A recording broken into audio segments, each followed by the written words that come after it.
Malgré sa bonne humeur légendaire, Éric Antoine garde en lui une blessure profonde provoquée par la mort brutale de sa maman. En 2008, Éric Antoine a dû faire face au décès de sa maman.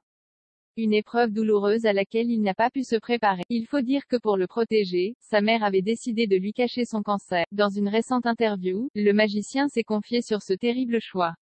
Ne vous inquiétez pas, la rédaction d'Objeco va tout vous dire. Vous êtes prêts? Éric Antoine se confie sur la mort de sa maman. Entre Éric Antoine et sa maman, c'était l'amour fou. Sa maman était psychothérapeute et le jeune Éric Antoine adorait espionner ses conversations avec ses parents. Grâce à elle, le magicien a pu apprendre la valeur de l'écoute.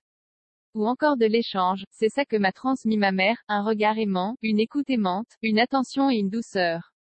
C'est elle qui m'a transmis cette manière d'aimer, et ça m'a donné beaucoup de force. La mort de sa maman en 2008 a donc été un choc terrible.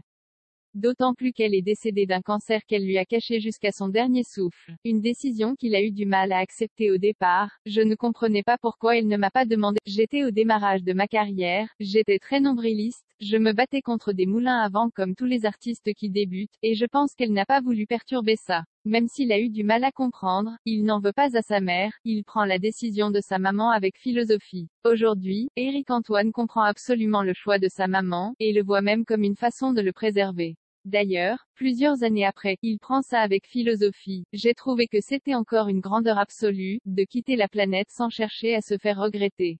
Cette recherche d'amour de dernière minute est une manière de prendre le pouvoir sur, et elle a préféré ouvrir les mains encore plus en voyant la mort approcher. Sur le plateau de Vivement Dimanche prochain, où Éric Antoine a fait ses débuts, il avait raconté une anecdote intéressante à Michel, un peu comme s'il avait eu un signe de sa maman. Quand je vous ai rencontré, je venais de perdre ma maman, qui s'appelait Françoise.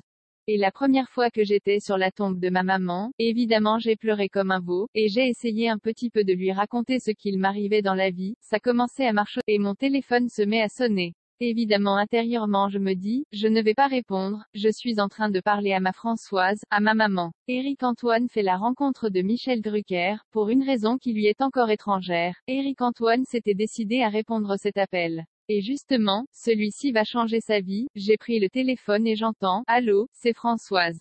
Et le temps s'arrête, j'ai une seconde d'éternité et elle dit, Françoise Coquet, je suis la productrice de Michel Drucker.